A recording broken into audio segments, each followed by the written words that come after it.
Hello बच्चों, सपना institute for NEET के यूट्यूब चैनल पर आप सबका स्वागत है। बच्चों, हम लोगों ने ऑफलाइन क्लासेस में एक्सक्रीटरी सिस्टम को कल वाली क्लास में पढ़ा था और स्टार्टिंग में हम लोगों ने किडनी का स्ट्रक्चर बेसिकली देखा था। तो अगर आपको थोड़ा सा रिकॉल कराएं तो हमने आपको बताया था कि इस तरीके से बीन शेप किडनी होती है और इसके अंदर ये जो पार्ट होता है जहां से एंट्री और एग्जिट होता है इसे हम लोग हाइलम बोलते थे। फटाफट रिकॉल कर लीजिए। और नेक्स्ट पार्ट, यहां से ही हम लोग यूरेटर को निकालते थे जिससे हम यूरिन पेरिस्टालिसिस के थ्रू पास करते थे बच्चों। नेक्स्ट हम लोग इसी से रीनल आर्टरी को ले आते थे और रीनल आर्टरी जो है बच्चों यहां पर आने के बाद अब अंदर जैसे ही इंटर करती है ये बहुत सारे आर्टरियोल में डिवाइड हो जाती थी। तो आप तो जानते हैं आर्टरी डिवाइड होगी आर्टरियोल में और आर्टरियोल डिवाइड होगा बच्चों यहाँ कैपिलरी में। आर्टरियोल डिवाइड होगा यहाँ पर कैपिलरी में। तो मैंने आपको बताया था कि ये रीनल आर्टरी है और जो ऑक्सीजनेटेड ब्लड को लेके आएगी और ऑक्सीजनेटेड ब्लड को किडनी को देने आएगी जब, तो अंदर आके वो आर्टरियोल में बट जाएगी और आर्टरियोल यहाँ बहुत सारे बनेंगे और वो आर्टरियोल आगे चल के बच्चों कैपिलरी में बट जाते हैं। तो यहाँ पर ये मैंने आपको बताया था कि आर्टरी, आर्टरियोल और कैपिलरी। नेक्स्ट पार्ट मैंने आपको बताया था बच्चों कि यहाँ पर जो इसका पेरिफेरल पार्ट होता है, जो किडनी का पेरिफेरल पार्ट होता है बच्चों, इसे हम लोग कॉर्टेक्स कहते हैं। और यहाँ पर सेंट्रल पार्ट जो कि फ्यू कोनिकल पिरामिड्स में बंटा होता है, जैसा कि मैंने आपको बनाया था और बताया था कि यहाँ पर 8 से 12 कोनिकल पिरामिड्स होते हैं और यहाँ एक किडनी में 8 से 12 कोनिकल पिरामिड्स होते हैं जिन्हें हम मेडुलरी पिरामिड्स कहते हैं और यहाँ पर ये सेंट्रल पार्ट के अंदर आते हैं और इनके बीच में ये जो कॉलम होता है इसे कॉलम्स ऑफ बर्टिनी कहते हैं। इसके अपेक्स को, यहाँ पर जो ये अपेक्स है इसका, इसे हम लोग रीनल पैपिला कहते थे और ये जो ब्रॉड वाइड पार्ट है किडनी का इसे हम लोग रीनल पेल्विस कहते थे। यहाँ कॉर्टेक्स की जो ऑस्मोलरिटी होती थी वो 300 होती थी और यहाँ मेडुला के अंदर 400 से 1200 होती थी। और हमने आपसे ये कहा था कि इसी कॉर्टेक्स के अंदर और मेडुला के अंदर अगर मैं आपको दिखाऊं तो पिछले टाइम पे हम लोगों ने बात की थी कि इसमें बहुत सारे प्रेजेंट होते हैं नेफ्रॉन जिनका नंबर होता है बेटा एक किडनी के अंदर 1 मिलियन, दोनों किडनी के अंदर 2 मिलियन, मतलब एक किडनी में ये 10 लाख होते हैं, दोनों किडनी को मिला के 20 लाख होते हैं। तो हमने आपसे कहा था कि इसका मतलब ये पूरी किडनी का स्ट्रक्चर यहाँ पर इन लाइनों से बना हुआ है और इन लाइंस को हमने लेबल किया था बच्चों नेफ्रॉन। तो अगला जो हमारा टॉपिक है वो क्या हो जाएगा, नेफ्रॉन। चलिए शुरू करते हैं कि एग्जैक्टली नेफ्रॉन का स्ट्रक्चर कैसा होता है और अगर एक स्ट्रक्चर हम समझ गए तो बाकी पूरी किडनी का स्ट्रक्चर हमें आ जाएगा। नेफ्रॉन की अगर बात करें बेटा तो इसी से पूरा स्ट्रक्चर बना हुआ है, इसीलिए हम लोग इसे कहते हैं स्ट्रक्चरल यूनिट ऑफ किडनी। इसी से किडनी जो फंक्शन करती है, मींस यूरिन का फॉर्मेशन करती है, वो काम भी नेफ्रॉन के द्वारा ही होता है। इसी वजह से बच्चों हम लोग इसे कहते हैं functional unit of kidney. Structural and functional unit of kidney nephron को बोला जाता है। नेक्स्ट, इनका नंबर अगर पूछा जाए बच्चों तो नंबर जो है 1 मिलियन या फिर 10 लाख, 1 मिलियन या फिर 10 lakhs होता है इन ईच किडनी। एक किडनी में अगर ये 10 लाख हैं तो दोनों को मिला के 2 मिलियन या 20 lakhs होते हैं। नेक्स्ट आइए इनके स्ट्रक्चर के बारे में बात करें। इसे हम बोलते हैं बेटा ये कॉम्प्लेक्स स्ट्रक्चर है, लेकिन यहाँ पर ये ट्यूब्यूलर स्ट्रक्चर है, इसीलिए इन्हें बोला जाता है एनसीईआरटी में कॉम्प्लेक्स ट्यूब्यूलर स्ट्रक्चर। सवाल ये है कि कॉम्प्लेक्स अगर है तो गारंटी है कि कई सारे स्ट्रक्चर्स यहाँ पर मौजूद होंगे और ट्यूब्यूलर है तो ऑब्वियस सी बात है हॉलो है, तो यहाँ पर ट्यूब्यूलर मतलब हॉलो और कॉम्प्लेक्स का मतलब कई सारे कंस्टिट्यूएंट पार्ट जोड़ के नेफ्रॉन को बनाते हैं। तो structural and functional unit of kidney nephron है। नंबर इसका एक किडनी में 1 मिलियन, दोनों किडनी में 2 मिलियन है। कॉम्प्लेक्स ट्यूबुलर स्ट्रक्चर है। अब बच्चों बेसिकली हम लोग बात करने जा रहे हैं कि एग्जैक्टली एक लाइन को अगर पूरा बना दिया जाए तो वो पूरा नेफ्रॉन हो जाएगा और वही स्ट्रक्चर बना रहा है और वही यूरिन का फॉर्मेशन करेगा जो काम किडनी का है। पाथ ऑफ यूरिन हम लोगों ने डिस्कस कर ही लिया था। तो अब हम लोग बेसिकली चल रहे हैं कि आखिरकार नेफ्रॉन के स्ट्रक्चर में क्या क्या प्रेजेंट होता है। तो नेफ्रॉन का बेटा यहाँ पर बेसिकली 2 पार्ट होते हैं, बहुत गौर से सुनिएगा। 2 पार्ट्स होते हैं। एक पार्ट को हम लोग बच्चों कहते हैं ग्लोमेरुलस, एक पार्ट को हम लोग बोलते हैं ग्लोमेरुलस। नेक्स्ट जो पार्ट आता है उसे हम लोग बोलते हैं रीनल। रीनल मतलब किडनी के अंदर ट्यूब्यूल्स। तो 2 पार्ट होते हैं, यहाँ याद रखिएगा। First part is the glomerulus, second part is the renal tubule. First part is the glomerulus, second part is the renal tubule. Okay, अब बात आई कि आखिरकार ग्लोमेरुलस होता क्या है। ग्लोमेरुलस कुछ भी नहीं है बच्चों। यहां पर अगर मैं आपको दिखाऊं तो ये टफ्ट ऑफ कैपिलरी है। क्या है? Tuft of capillary. अब आप कहेंगे सर टफ्ट क्या होता है? तो बच्चों टफ्ट का मतलब होता है ग्रुप, और ग्रुप का मतलब आप समझिए बंच। बंच मतलब क्या होता है? समूह। तो आप बताओ कैपिलरी, बहुत सारी कैपिलरी का जो ग्रुप है, बंच है, वही है ग्लोमेरुलस। तो हमने कहा सर हमें अभी भी नहीं आया कहां से बनता है, कौन बनाता है। तो ये बच्चों टफ्ट ऑफ कैपिलरी है, मतलब कैपिलरी का ग्रुप है, वही कहलाएगा ग्लोमेरुलस। और किसके द्वारा फॉर्म किया जाता है? Formed by afferent arteriole, formed by afferent arteriole. तो आप कहेंगे कि सर ये जो कैपिलरी का बंच है इसको कौन बनाता है? तो हम कहेंगे अफरेंट आर्टेरियोल। तो आप बताओ, मैंने आपको पहले ही बता रखा है बच्चों, arteriole is the branch of artery. Artery यहाँ पर रीनल आर्टरी आई, आर्टेरियोल में बदली, आर्टेरियोल में बंटी और उसके बाद कैपिलरी बनाई। तो हमने कहा आर्टेरियोल कौन होता है? Branch of artery. लेकिन अफरेंट आर्टेरियोल जो बनेगा वो क्या होगा? A fine branch of renal artery. तो इसे हम बोलते हैं a fine branch of renal artery. तो एक सिंपल सी बात ये है कि किडनी के अंदर जब रीनल आर्टरी इंटर करेगी तो वो बहुत सारे आर्टरियोल में बट जाएगी और उस आर्टरियोल का नाम हम लोग अफरेंट आर्टरियोल कह रहे हैं। और वो अफरेंट आर्टरियोल किससे बना है? रीनल आर्टरी से। तो ये fine branch of renal artery, और ये आर्टरियोल अब बट जाएगा कैपिलरी में। तो बेसिकली अगर आपको मैं समझाऊं बेटा, तो यहां पर मान लीजिए ये क्या है? किडनी है। ये क्या है? किडनी है। ओके, यहां बाहर से जो आ रहा है ये कौन है? रीनल आर्टरी है। और यहां जब इंटर किया तो आप बताओ यहां कौन बन गया? आर्टेरियोल। कौन बन गया बच्चों? आर्टेरियोल। किडनी के अंदर कौन आ गया? आर्टेरियोल। और नाम क्या है? Afferent arteriole.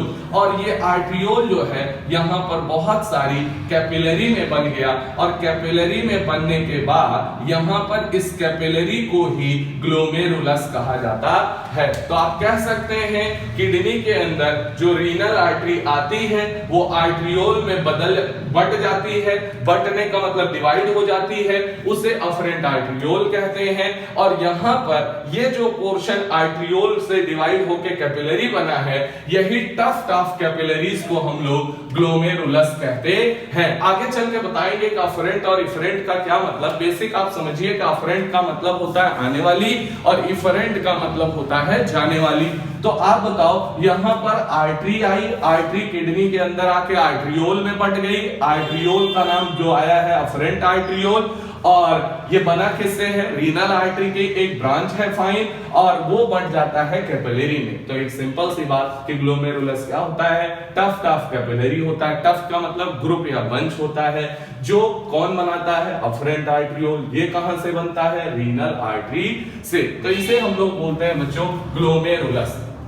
नेक्स्ट बात हम लोग कर रहे हैं रीनल ट्यूब्यूल की। रीनल ट्यूब्यूल्स के अंदर अगर देखा जाए तो कौन आएगा? जरा देखिएगा, रीनल ट्यूब्यूल्स में सबसे पहले, ट्यूब्यूल्स मतलब हॉलो होंगी ये तो तय है, मतलब इसके अंदर से कुछ न कुछ पास हो सकता है और किडनी के अंदर ये ट्यूब्यूल्स पाई जाएंगी।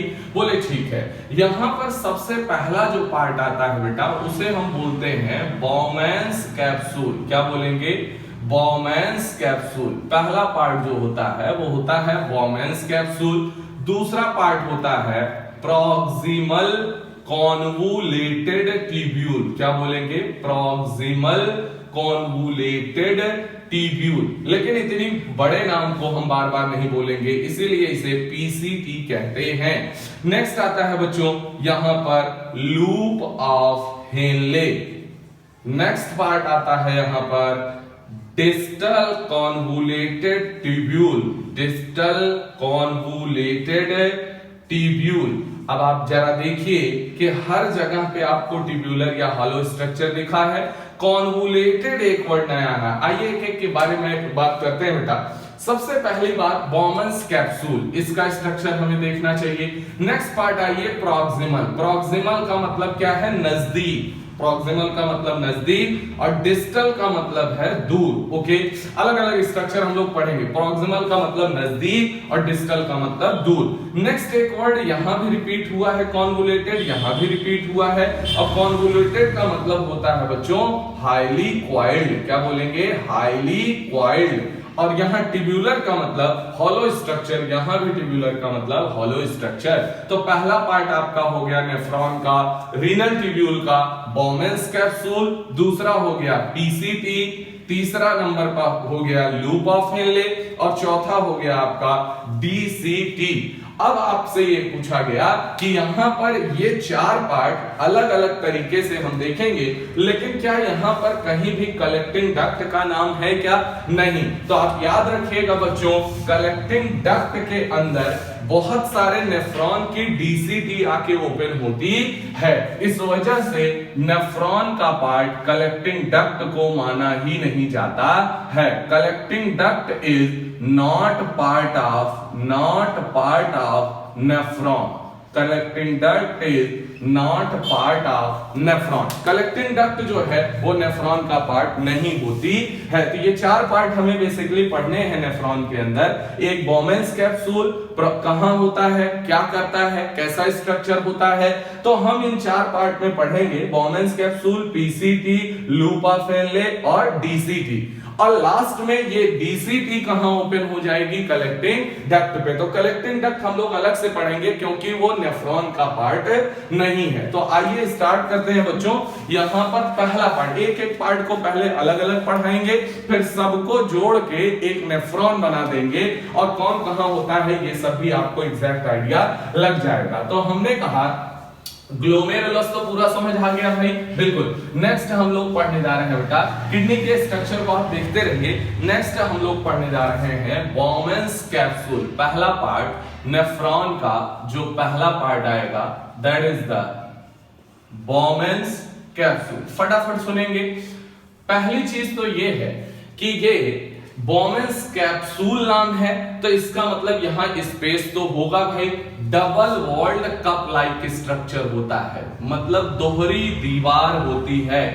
Double walled cup like structure, cup like structure. दूसरा इंपॉर्टेंट पॉइंट है बच्चों कि जो ग्लोमेरुलस अभी हमने बनाया था, बंच ऑफ कैपिलरी, उसको अपने अंदर ये बंद करके रखता है। तो यहां पर बोलेंगे कि इनक्लोजेस, मतलब अपने अंदर रखता है किसको? ग्लोमेरुलस को अपने अंदर रखता है। किसको? ग्लोमेरुलस को। तो अब आप बताइए, अगर ये डबल वॉल है, दोहरी वॉल होगी, कैसा होगा स्ट्रक्चर? मैं आपको बना के बताऊंगा भी, लेकिन हाल फिलहाल आप देखें यहां पर ये इस तरीके से स्ट्रक्चर नजर आता है। और आप देख के बड़े आसानी से समझ सकते हैं बच्चों कि यहां पर एक वॉल तो ये इनर वॉल और एक वॉल ये आउटर वॉल। तो आप बताओ, यहां पर ये हो गई outer wall of the Bowman's capsule, ये वाली हो गई inner wall of the Bowman's capsule. और यहां पर ये जो नजर आ रहा है बच्चों, इसे क्या हम कैप्सूलर स्पेस बोल सकते हैं क्या? हाँ, बॉमेंस कैप्सूल के अंदर का स्पेस मतलब कैप्सूलर स्पेस। ओके, अब हमने कहा कि यहां पर यहीं पर ये बंच ऑफ या टफ्ट ऑफ कैपिलरी को रखेगा तभी तो ग्लोमेरुलस बनेगा। बिल्कुल, तो यहां पर अगर आप देखें तो ये बंच या टफ्ट ऑफ कैपिलरी आ जाती है जिसे आप ग्लोमेरुलस कहते हैं। ठीक है, यहां पर ये नजर आएगा। अब ये कहा गया कि इसकी तो ब्रांच जो है बेटा ये तो रीनल आर्टरी और फिर आर्टरियोल से आने के बाद ही बना है। बिल्कुल बोले, यहां पर ये ऐसे आता है, इसे नाम दिया जाता है आर्टरियोल और आ रहा है इसलिए अफरेंट आर्टरियोल। नेक्स्ट, यहां से जब निकलने की बारी आती है तो ये इस तरीके से निकलता है और जाने वाले को हम लोग बोलते हैं बच्चों इफरेंट आर्टेरियोल। इफरेंट आर्टेरियोल, इसे क्या बोलेंगे हम लोग? इफरेंट आर्टेरियोल, क्योंकि जाने वाला है, जो जाने वाला होगा उसे क्या बोलेंगे? Efferent arteriole. इसे क्या बोलेंगे बच्चों? अफरेंट आर्टेरियोल, क्योंकि ये क्या है? आया है, अफरेंट आर्टेरियोल। ओके, नेक्स्ट देखिए, आप एक चीज जरा देखिए कि यहां भी ब्लड आ रहा है, मतलब ऑक्सीजनेटेड ब्लड यहां भी होगा बच्चों, और इधर से भी ऑक्सीजनेटेड ब्लड ही होगा। तो पहला सवाल यही आता है कि बताइए अफरेंट आर्टरियोल और इफरेंट आर्टरियोल का कैरी क्या करता है, ऑक्सीजनेटेड या डीऑक्सीजनेटेड? तो आंसर है दोनों के दोनों ऑक्सीजनेटेड ब्लड कैरी करते हैं। ज्यादातर बच्चा इसको ऑक्सीजनेटेड, इसको डीऑक्सीजनेटेड लगाता है, जो गलत है। तो यहां पर बच्चों अफरेंट का मतलब है आने वाला और इफरेंट का मतलब है जाने वाला। अफरेंट है वो चाहे इफरेंट हो, यहां पर याद रखें अफरेंट आर्टरियोल हो या फिर इफरेंट आर्टरियोल हो, दोनों के दोनों ऑक्सीजनेटेड ब्लड कैरी करते हैं। नेक्स्ट, अगला पॉइंट जो आपको अच्छे से यहां ऑब्जर्व हो रहा है बच्चों कि इसका डायमीटर तो इतना है और इसका डायमीटर इतना है। तो आपसे अगर पूछा जाए कि डायमीटर यहां अफरेंट आर्टरियोल का डायमीटर हमेशा इफरेंट आर्टरियोल से ज्यादा होता है, और इसके ज्यादा होने की वजह से जब यहां से आएगा ज्यादा और निकलेगा कम, तो यहां ग्लोमेरुलस की कैपिलरी के अंदर प्रेशर बहुत ज्यादा होगा, और प्रेशर जब बहुत ज्यादा होगा बच्चों तो आप तो जानते हैं ये तो कैपिलरी है, ये क्या है? ग्लोमेरुलस है, और ग्लोमेरुलस में कौन है? कैपिलरी है, और कैपिलरी तो अच्छी खासी परमिएबल भी होती है, तो जो भी उसके पोर के उसमें जो छेद होंगे उससे छोटी साइज वाले पार्टिकल नीचे आ जाएंगे। तो हमने कहा वो फ्लूइड जो है, ब्लड जो है वो छनने लगेगा। इसका मतलब ब्लड जो यहां से यहां जाएगा ज्यादा और निकलेगा अगर कम, तो आप कहेंगे यहां पर प्रेशर जनरेट होगा, कैपिलरी के अंदर बहुत टाइट होने लगेंगी और कैपिलरी के पोर से लगातार यहां पे ब्लड छनने लगता है। तो अगर आप बताओ इन दोनों का डायमीटर बराबर कर दिया जाए तो क्या वो फिल्ट्रेशन हो पाएगा क्या? नहीं। तो आप बताओ यहां पर डायमीटर अलग अलग होने की वजह से कॉज ऑफ फिल्ट्रेशन बोल सकते हैं। तो यहां पर आप कहेंगे कॉज ऑफ फिल्ट्रेशन। क्या बोला जाएगा? Cause of filtration. अब सवाल ये कि आखिरकार यहां पर ये जो कैपिलरी है, जो ग्लोमेरुलस है, इसको पकड़ने के लिए बेटा यहां जो आप inner side of the Bowman's capsule देख रहे हैं, इसी में एक प्रोजेक्शंस लगे होते हैं सेल के फॉर्म में, जिन्हें हम बोलते हैं, और थोड़ा दूर दूर होते हैं, उनके बीच में स्पेस भी होता है। तो अगर आप देखेंगे तो आपको नजर आएगा ये प्रोजेक्शंस हैं जिससे इन्होंने ग्लोमेरुलस को पकड़ा हुआ है ताकि ये बाहर ना फेंक जाए, क्योंकि प्रेशर ज्यादा होगा तो बाहर चला जाएगा। इस वजह से इनको इस तरीके से टाइटली पकड़ रखा है, और टाइटली जब पकड़ रखा है तो प्रेशर चाहे जितना लगे यहां फिल्ट्रेशन होगा। फिल्ट्रेशन होने का कारण है डायमीटर का वेरी करना। तो आप बताओ यहां पर अगर मैं कहूं तो ये जो सेल आपको नजर आ रही हैं इसे नाम देते हैं बेटा पोडोसाइट्स। क्या नाम देंगे? पोडोसाइट्स। और पोडोसाइट्स क्या है? Epithelial cell of Bowman's capsule. Epithelial cells of Bowman's capsule. ठीक है, अब जब फिल्ट्रेशन होगा तो यहां पर आके वो इकट्ठा होगा भाई कैप्सुलर स्पेस के अंदर। तो हमने कहा हाँ, और वो छना है, इसका मतलब उसे हम नाम देंगे फिल्ट्रेट। बिल्कुल देंगे। और यहां पर बच्चों ये जो ग्लोमेरुलस है वही तो फिल्टर कर रहा है, तो ग्लोमेरुलस से छनने वाले फिल्ट्रेट को हम लोग नाम देते हैं ग्लोमेरुलर फिल्ट्रेट। क्या बोलेंगे? Glomerular filtrate. और ये ग्लोमेरुलस से छन के आया है, इसीलिए नाम क्या पड़ेगा, ग्लोमेरुलर फिल्ट्रेट। अब सवाल ये कि ग्लोमेरुलर फिल्ट्रेट जो है यहां पर जब आया तो इसके अंदर क्या आरबीसी आ पाएगी क्या, नहीं। यहां पर डब्ल्यूबीसी आ पाएगी क्या, नहीं। यहां पर प्लेटलेट्स आ पाएंगी क्या, नहीं। यहां पर क्या किसी भी तरीके का जो भी ऐसा सबस्टांस हो जिसकी साइज क्या हो, बड़ी हो, जैसे लिपिड आ पाएगा क्या, नहीं। क्या यहां फैटी एसिड आ पाएगा क्या, नहीं।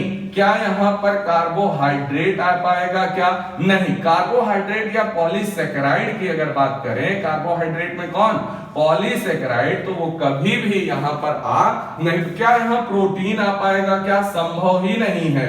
तो यहां पर protein, polysaccharide, lipid, fatty acid, RBC, WBC, platelets, इनमें से कोई भी छन के नहीं आएगा। तो हमने कहा इसका मतलब ग्लोमेरुलर फिल्ट्रेट यहां पर बेसिकली प्रोटीन लेस प्लाज्मा कह सकते हैं क्या, बिल्कुल कह सकते हैं। तो यहां पर हम लोग बोलेंगे बच्चों protein less plasma.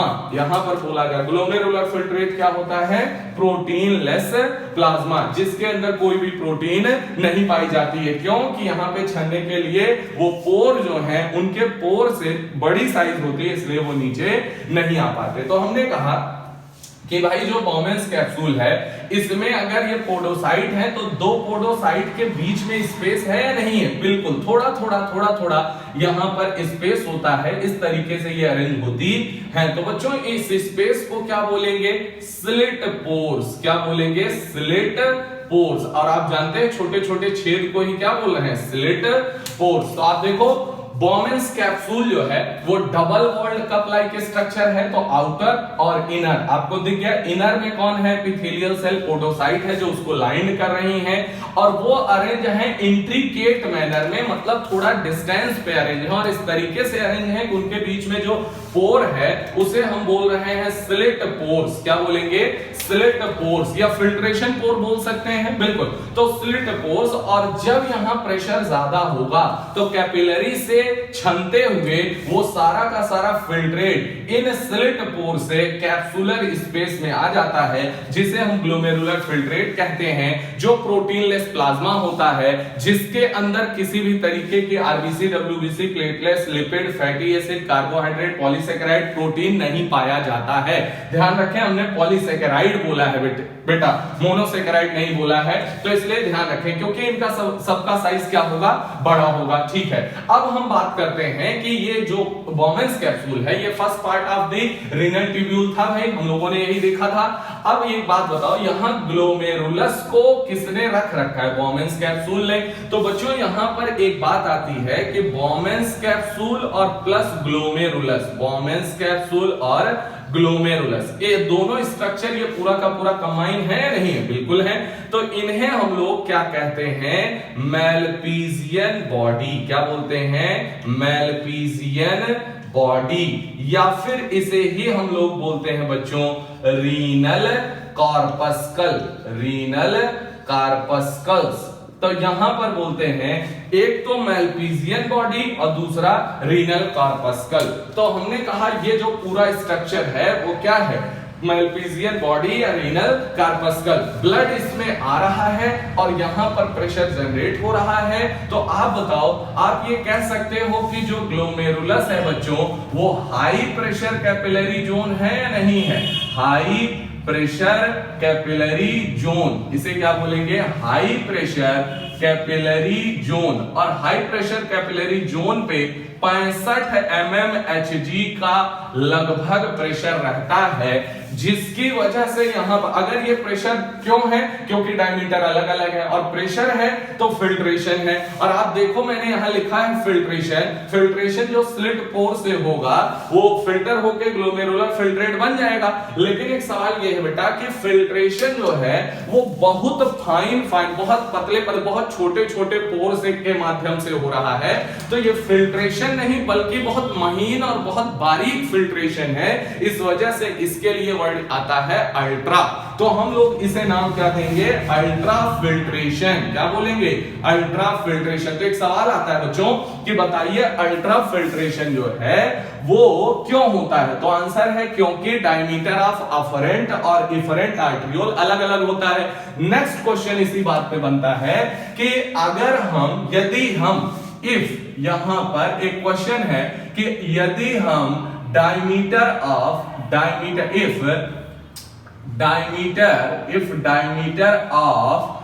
Afferent arteriole is equal to efferent arteriole, then क्या होगा। तो आप खुद ही सोचिए, जितना आ रहा है अगर उतना चला जाएगा तो क्या यहां प्रेशर जनरेट होगा, क्या नहीं, कोई प्रेशर नहीं जनरेट होगा, और जिसकी वजह से यहां पर कभी भी कोई अल्ट्रा फिल्ट्रेशन नहीं होगा। जब प्रेशर ही नहीं जनरेट होगा तो यहां पर अल्ट्रा फिल्ट्रेशन जैसी कोई बात नहीं होगी। तो ये सीबीएसई का सवाल भी है, नीट में भी पूछा गया है कि बताइए अगर हम अफरेंट आर्टरियोल और इफरेंट आर्टरियोल इन दोनों को बराबर कर दे डायमीटर में तो क्या यहां पर अल्ट्रा फिल्ट्रेशन हो पाएगा, क्या, नो अल्ट्रा फिल्ट्रेशन। आंसर याद रखिएगा बच्चों।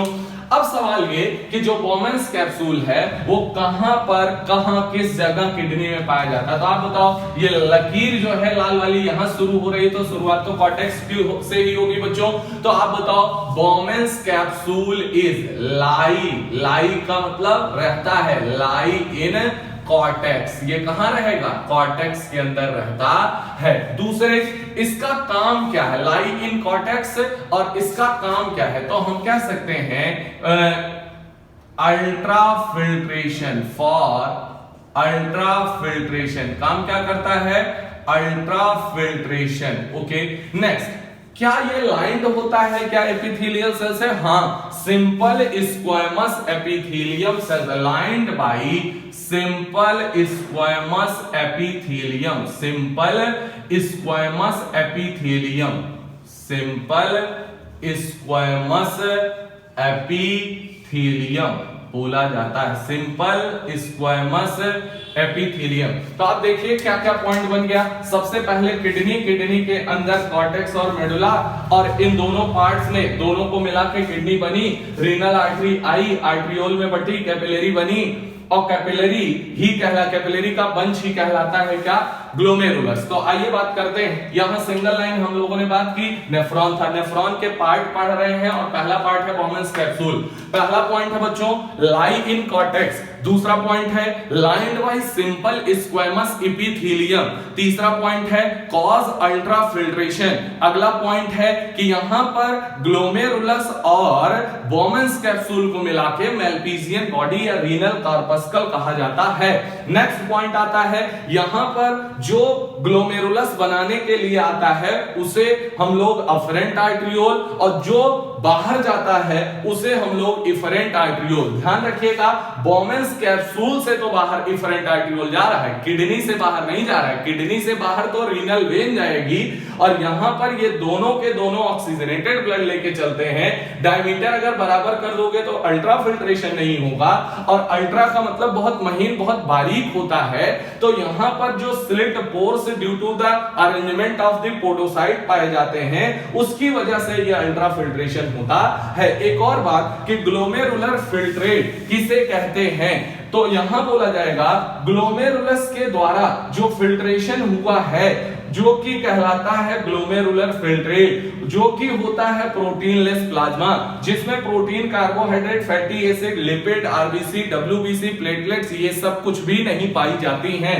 अब मेरा एक सवाल है बच्चों कि जो यहां पर ब्लड बह रहा है कैपिलरी में, ध्यान सुनना भैया, यहां पर जो ब्लड, ये मैं हटाता हूं, जरा अच्छे से सुनना इसको, यहीं पर इसको खत्म करते हैं बच्चों। देखिए ब्लू कलर से अगर मान लीजिए मैं यहां पर ये बोमेंस कैप्सूल बना दूं, और ये बोमेंस कैप्सूल में ये देखिएगा जरा, यहां पर ये बोमेंस कैप्सूल हो गया, और ये जो है ये हो गई क्या, कैपिलरी। क्या हो गई?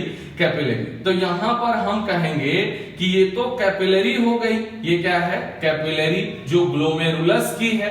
नेक्स्ट, ये जो पोर्शन है ये क्या शो कर रहा है यहां पर? Bowman's capsule. तो ये जो पोर्शन है ये हो गया epithelium of Bowman's capsule, epithelium of Bowman's capsule. और आप बताओ कैपिलरी भी तो किसी चीज से बनी होगी? बिल्कुल, एंडोथेलियम से। किससे बनी होगी बच्चों? एंडोथेलियम से। और एंडोथेलियम ऑफ कैपिलरी हो गया ये। तो एक बात बताइए, अगर यहां अंदर के साइड कैपिलरी के अंदर यहां पर बच्चों ब्लड जा रहा है और ब्लड को अगर छन्ना है तो आप बताओ ब्लड सबसे पहले किसको क्रॉस करे? पहले नंबर पे एंडोथेलियम ऑफ कैपिलरी को। करेक्ट बात है। यहां पर अगर कैपिलरी के अंदर ब्लड बह रहा है तो सबसे पहले उस पर प्रेशर बढ़ा तो छनेगा, और छनेगा तो आप बताओ सबसे पहले वो कौन सी लेयर क्रॉस करेगा? एंडोथेलियम ऑफ कैपिलरी को। और इसके बाद वो आएगा यहां इन दोनों के बीच में। ये तो मैंने इतना बड़ा करके दिखाया जबकि इतना स्पेस यहां है नहीं, लेकिन समझने के लिए कि एग्जैक्टली कैसे फिल्ट्रेशन होता है। तो आप बताओ एंडोथेलियम ऑफ कैपिलरी से जैसे ही बाहर आएगा वो इन दोनों के बीच में आ जाएगा, और इन दोनों के बीच में यहां पर भरा पड़ा होता है बेसमेंट सबस्टांसेस। क्या होता है बच्चों? Basement substances. यहां पर आएगा basement substances in between them, basement substances, basement substances. यही बनाता है यहां पर बेसमेंट मेम्ब्रेन, बेसमेंट मेम्ब्रेन। तो आप बताओ बच्चों, यहां पर एंडोथेलियम ऑफ कैपिलरी को जैसे ही उसने क्रॉस किया, जो ब्लड कैपिलरी में जा रहा है ग्लोमेरुलस के, उस पर प्रेशर पड़ रहा है, तो वो जब फिल्टर होगा तो फिल्टर करने के लिए क्या क्या उसे कौन कौन सी लेयर पार करनी पड़ेगी? तो सबसे पहली लेयर जो आएगी वो क्या आएगी? Endothelium of capillary. और दूसरी जो आएगी वो बेसमेंट सबस्टांस, और नेक्स्ट जो आएगी वो पोडोसाइट से बनी हुई। यहां मैं दिखा देता हूं, यहां पर ये पोडोसाइट से बनी हुई, ये एपिथेलियल सेल से बनी हुई इनर लाइंड बोमेन्स कैप्सूल की लेयर होगी। तो आप कहेंगे एपिथेलियम ऑफ बोमेन्स कैप्सूल। तो आप बताओ कितनी लेयर को, ब्लड को अगर छन्ना है तो कितनी लेयर को क्रॉस करना पड़ेगा? 3। पहला कौन सा? कैपिलरी की एंडोथेलियम, दूसरी layer epithelium of Bowman's capsule, और तीसरा उन दोनों के बीच में भरी हुए बेसमेंट सबस्टांसेस। एनसीईआरटी लिखती है कि जो फिल्ट्रेशन के दौरान फिल्ट्रेशन होने के लिए जो ब्लड क्रॉस करता है लेयर को, उसमें एक तो है एंडोथेलियम ऑफ कैपिलरी, सेकंड है epithelium of Bowman's capsule, and third one is the substances, basement substances in between them.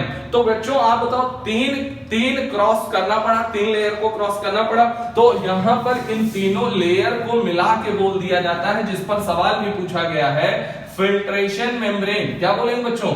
इसे हम लोग नाम देते हैं फिल्ट्रेशन मेम्ब्रेन। यहां पर आएगा फिल्ट्रेशन मेम्ब्रेन। और फिल्ट्रेशन मेम्ब्रेन कितने पार्ट से बनी होती है? 3 पार्ट से। पहला एंडोथेलियम ऑफ कैपिलरी से, दूसरा एपिथेलियम ऑफ बोमेन्स कैप्सूल से, और तीसरा basement substances in between them. तो बहुत सारे सवाल इससे पूछे जाएंगे, तो इसको बार बार आप चीजों को एक बार देख लीजिए, बार बार इसको लिख के एक बार आप रिवाइज कीजिए ताकि आपको चीजें आ जाए। तो ये है बोमेन्स कैप्सूल का पार्ट बच्चों। बोमेन्स कैप्सूल के बाद नेक्स्ट पार्ट आएगा हम लोगों का पीसीटी। लेकिन आप बताओ बोमेन्स कैप्सूल के जस्ट बाद आएगा पीसीटी, तो वो भी कहां होगा? कॉर्टेक्स में। तो उसके बारे में हम बात करेंगे, लेकिन फटाफट इतना आप नोट डाउन कर लिए, नोट्स बना लीजिए, क्योंकि समझना अलग बात है लेकिन रिवीजन के लिए आपको फटाफट चीजें रिकॉल होनी चाहिए पॉइंट वाइज। तो ये आप जल्दी से बनाएं।